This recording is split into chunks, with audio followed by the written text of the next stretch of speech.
Shalom, my friend. Your life is not stuck because God said no. Your life is stuck because you cannot yet carry what you are asking for. Right now, at this very moment, there are opportunities, resources, and blessings hovering just outside your reach. But they are not waiting for your prayers to get louder. They are waiting for your capacity to get stronger. God is not testing your desire. He is testing your infrastructure. You are not waiting for wealth. Wealth is waiting for a version of you that will not collapse under its weight. This is the hardest truth you will hear today, and it will change everything about how you pursue increase in your life. Most people spend years begging heaven for more money, better relationships, greater opportunities, while completely ignoring the real question God is asking. Can you handle what you are requesting? Not emotionally, not spiritually, structurally. Can your current systems, boundaries, and internal architecture sustain the blessing you are demanding? I am Rabbi Shimon, and today we are going to expose the capacity code that governs every aspect of divine provision. By the end of this conversation, you will understand exactly why your breakthrough has been delayed. And more importantly, you will have the blueprint to build the internal structure that makes increase inevitable. The modern world has sold you a devastating lie. It tells you to dream bigger, ask for more, manifest abundance, visualize success, but Torah wisdom operates by completely different laws. What you cannot manage, God cannot multiply. What you cannot sustain, heaven will not provide. This is not punishment. This is protection. Increase without infrastructure is not a blessing. It is divine sabotage. Think about the last time you asked God for something significant, more income, a better relationship, a new opportunity. Be honest about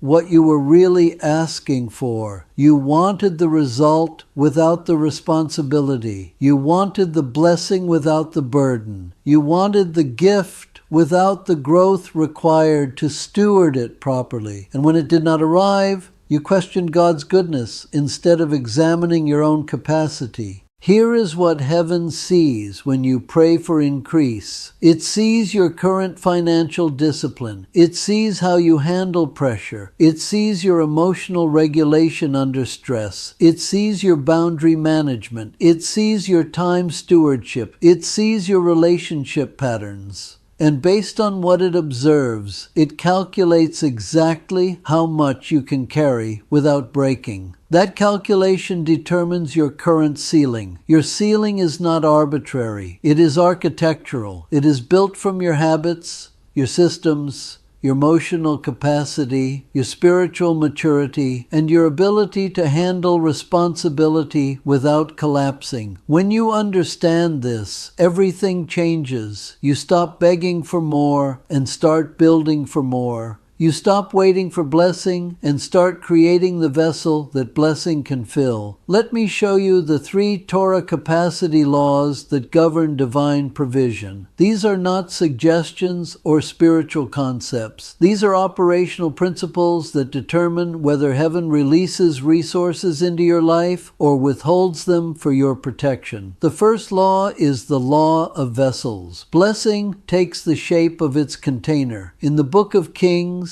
we encounter Elisha and the widow who came to him in desperation. Her husband had died, leaving her in debt with nothing but a small jar of oil. The creditors were coming to take her sons as payment. She had reached the absolute bottom of her capacity to survive. Elisha asked her a strange question. "What do you have in your house?" "Just this small jar of oil," she replied. Then he gave her an instruction that seemed impossible. "Go borrow vessels from your neighbors, empty vessels, as many as you can gather. Then pour your oil into them."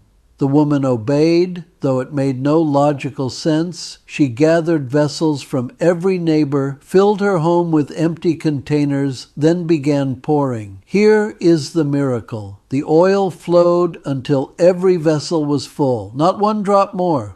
The blessing matched exactly the capacity she had prepared. Her provision was limited not by God's resources, but by her own preparation for receiving. She could have gathered 50 vessels. She could have gathered 500. The oil would have filled whatever capacity she created. This is how divine provision operates in your life right now. God does not give you blessing. He gives you the opportunity to receive blessing equal to the capacity you have built. Your income is not limited by the economy. It is limited by your financial vessel. Your relationships are not limited by available people. They are limited by your emotional vessel. Your opportunities are not limited by the market. They are limited by your professional vessel. Most people pray for increase while living in vessels designed for scarcity. They want abundance to flow into systems built for survival. They want wealth to pour into financial habits designed for poverty.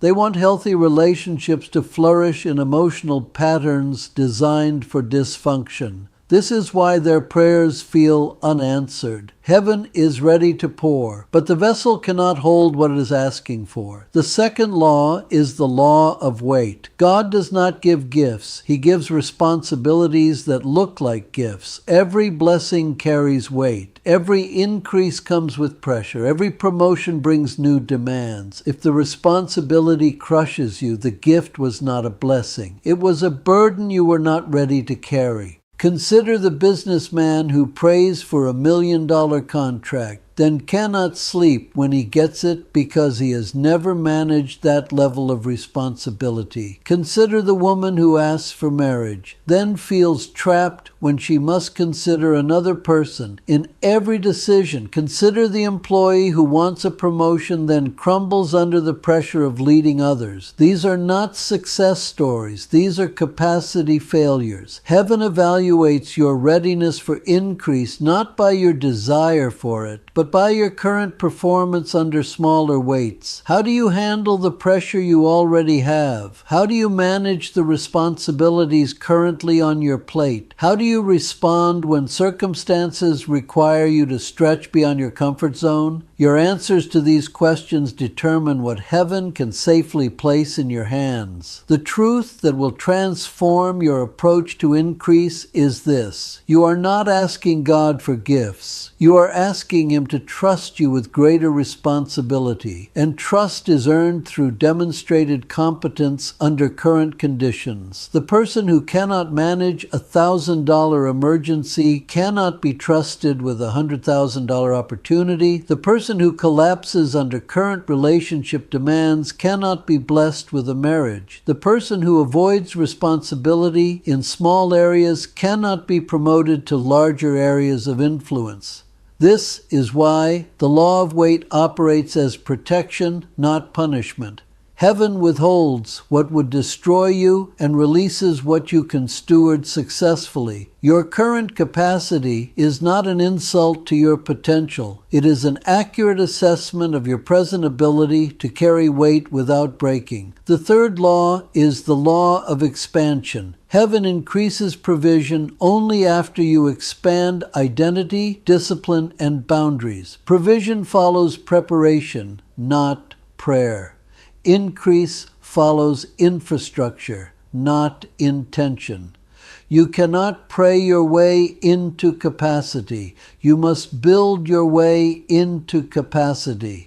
Identity expansion means seeing yourself as the person who already operates at the level you are seeking. The person asking for wealth while identifying as broke will sabotage every opportunity for increase. The person requesting respect while identifying as a victim will unconsciously maintain patterns that invite disrespect. The person wanting promotion while identifying as inadequate will find ways to prove their inadequacy true. Your identity is your internal thermostat. It will not allow your external results to exceed your internal self-concept for long. Discipline expansion means building systems that can operate at the level you want to reach. The person wanting financial abundance must first build discipline around current income. The person wanting relational harmony must first build discipline around emotional regulation. The person wanting professional success must first build discipline around current responsibilities.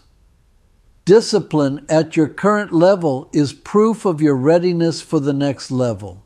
Boundary expansion means learning to say no to good things so you can say yes to great things. The person with no boundaries cannot be trusted with new opportunities because they will dissipate their energy across too many priorities. The person who cannot protect their time cannot be given more valuable time. The person who cannot protect their energy cannot be given more demanding responsibilities. These three expansions happen in order. Identity creates the framework. Discipline builds the structure. Boundaries protect the investment. When all three expansions are complete, provision flows naturally, not because heaven suddenly decides to bless you, but because you have become the type of person that blessings naturally gravitate toward.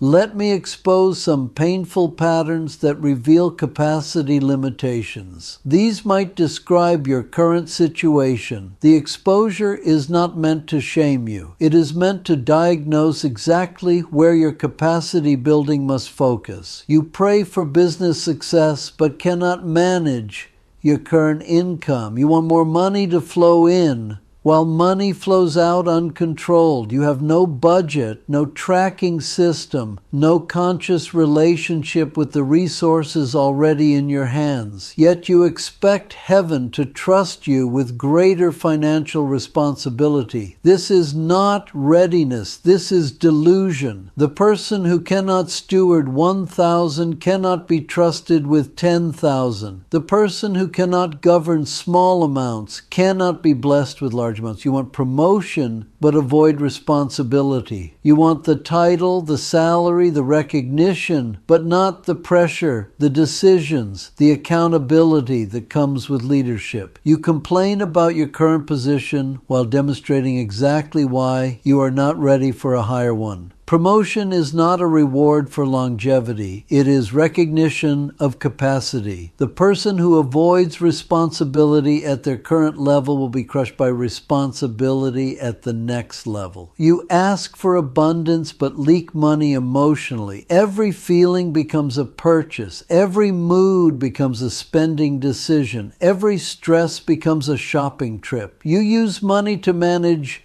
emotions instead of using wisdom to manage money. Your financial life is determined by your emotional life, which means you are not governing either one. Abundance in the hands of an emotional spender becomes financial chaos, not financial freedom. You demand respect but cannot govern your emotions. You want others to honor you while you honor no boundaries around your own reactions. You want people to treat you well while you treat yourself poorly through undisciplined responses to circumstances. Respect is not demanded. It is earned through self-governance. The person who cannot control their emotional reactions cannot command respect from others. You want marriage, but cannot manage solitude. You want someone to complete you because you have not learned to be whole alone. You want someone to fill your emptiness instead of building fullness within yourself. You see marriage as a solution to loneliness instead of a multiplication of completeness. The person who cannot thrive in solitude will struggle in partnership because they bring neediness instead of strength to the relationship. You want wealth but collapse under pressure. You envision the comfort that money provides but not the decisions that money requires. You imagine the freedom that wealth creates but not the responsibility that wealth demands. You want the benefits of financial abundance but not the weight of financial stewardship. Wealth without capacity for pressure becomes a source of stress, not a source of peace. Each of these patterns reveals the same fundamental problem. You are asking for increased external results without building increased internal capacity. You want the fruit without growing the tree. You want the harvest without preparing the soil. You want the blessing without building the vessel that can contain it. Now let me give you the practical capacity expansion blueprint. This is not theory. This is architecture. These 7 steps will build the internal infrastructure that makes increase inevitable. Do not modify them. Do not skip steps. Do not add complexity. Follow them exactly as designed. Step 1. Create a boundary. Choose one area where you currently have no limits and establish a clear boundary. Time boundary, money boundary, energy boundary. The boundary must be specific, measurable, and non-negotiable. I will not check my phone after 8 p.m. I will not spend more than this amount on entertainment each month. I will not commit to social events on Sunday. The boundary becomes your first evidence that you can govern yourself. Step 2. Eliminate one chaos source weekly. Identify the areas of your life that drain energy without creating value. Toxic relationships, time-wasting activities, disorganized systems, cluttered environments. Every week, eliminate one source of chaos, not temporarily, permanently. Your capacity increases as your chaos decreases. You cannot build on a foundation that is constantly shifting. Step 3. Build one system. Create a structure that operates whether you feel like it or not. Budget system, exercise system, learning system, productivity system. The system must be simple enough to maintain and effective enough to produce results.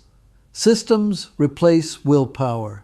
When you have systems, you do not rely on motivation. You rely on structure. Step 4. Measure something consistently. What gets measured gets managed. Choose one metric that reflects your progress toward increased capacity. Money saved, weight lost, skills developed, time protected, books read. Check the measurement daily or weekly. Measurement creates accountability. Accountability creates improvement. Step 5. Accept responsibility without complaining. Find one area where you have been making excuses and take full ownership. Stop explaining why things are not your fault and start determining how things can become your responsibility. Responsibility is the foundation of authority. You cannot lead what you do not own. You cannot improve what you do not accept as yours to manage. Step 6. Practice delayed gratification intentionally. Choose something you want and deliberately wait before getting it. Not because you cannot afford it, because you are training yourself to want without needing, to desire without demanding, to prefer without requiring. Delayed gratification builds internal strength. Immediate gratification builds internal weakness. Step 7. Do one action daily that future you can inherit. Build something, learn something, create something, save something, develop something that adds to your long-term capacity instead of just meeting your short-term desires. Your future capacity depends on your present investment in your future self. These 7 steps work because they address the real issue. Your problem is not that God is withholding blessing. Your problem is that blessing is withholding itself from a system that cannot sustain it. When you build capacity systematically, blessing appears naturally, not because heaven changes its mind about you, but because you change your ability to receive what heaven was always ready to give. Let me demolish 3 objections that keep people trapped in capacity limitation. These objections feel logical, but they are based on fundamental misunderstandings about how divine provision operates. Objection 1. I am ready, God is withholding. You believe you are prepared for increase, and God is the bottleneck. You have the desire, the vision, the faith, the prayer life, so why is nothing changing?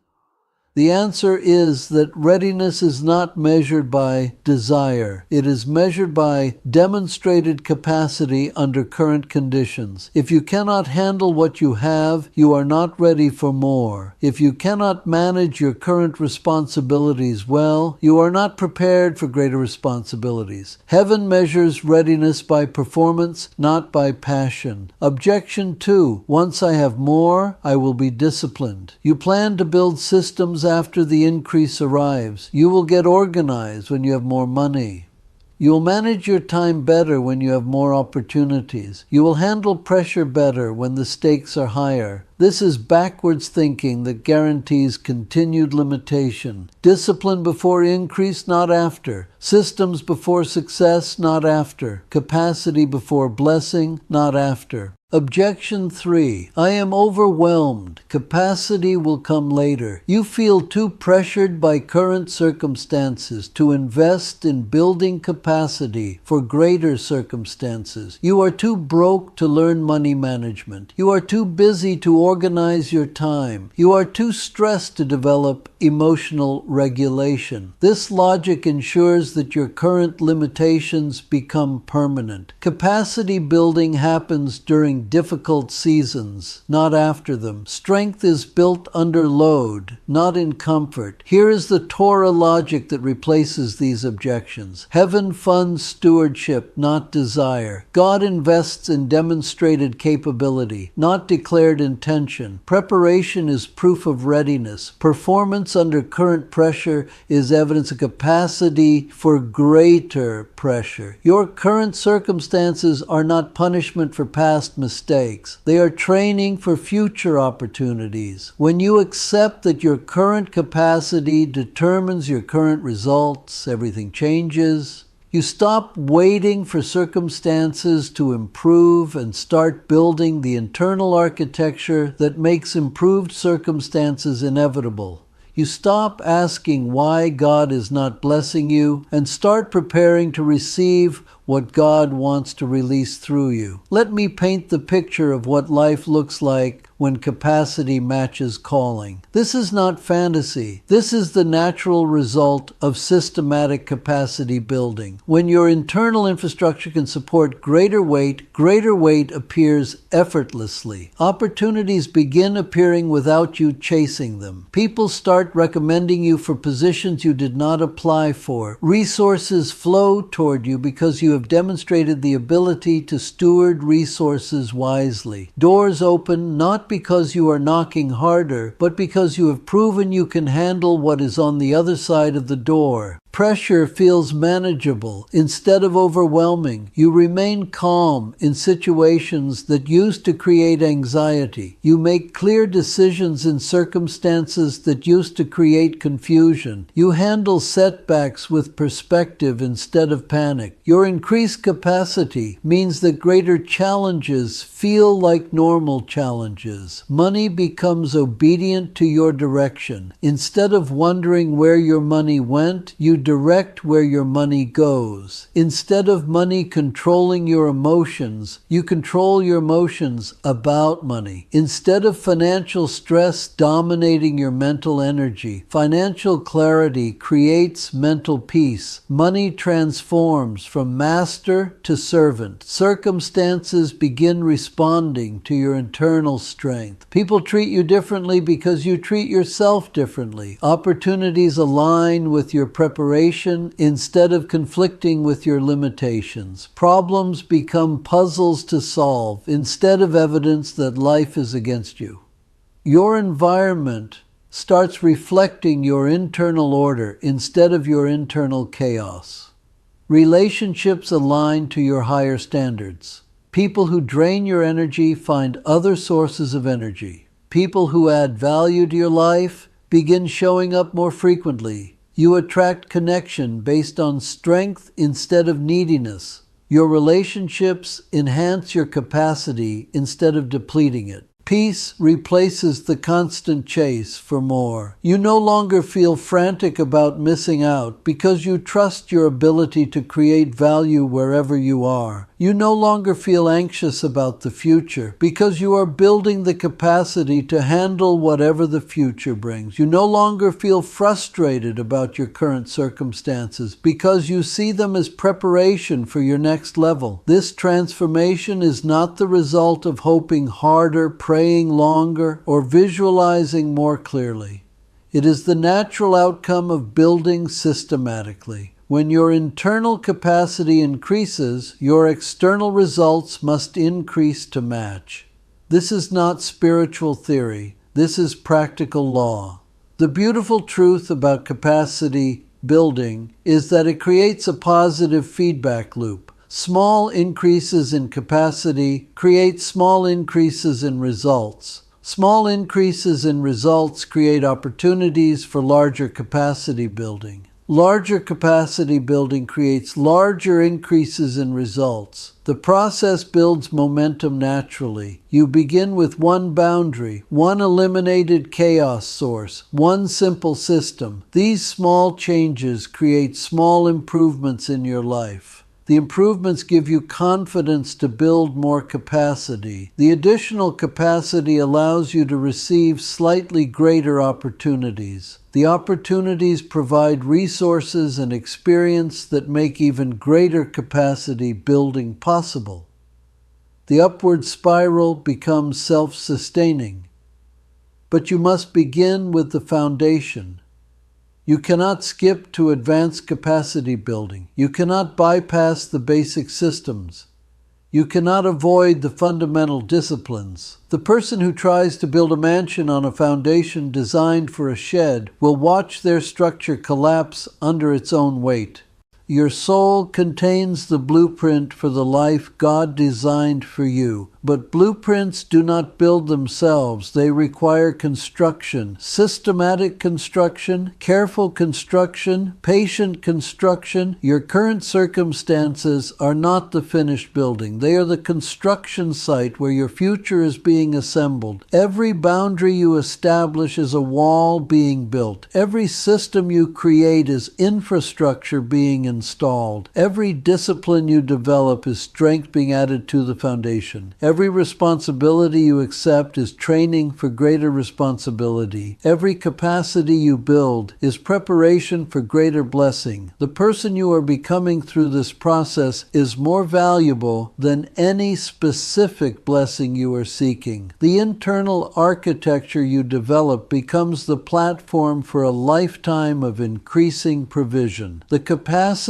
you build becomes the vessel that heaven can fill repeatedly. Most people focus on the blessing they want to receive, but the real treasure is the person you must become to receive it. The real wealth is the capacity you develop. The real success is the internal strength you build. When you have capacity, blessings are replaceable. When you have capacity, setbacks are temporary. When you have capacity, opportunities are inevitable. Your life is not stuck because God is withholding good things from you. Your life is stuck because good things are waiting for a version of you that can steward them properly. That version of you is not someday you. That version of you begins today with your first step toward building greater capacity. Start with one boundary.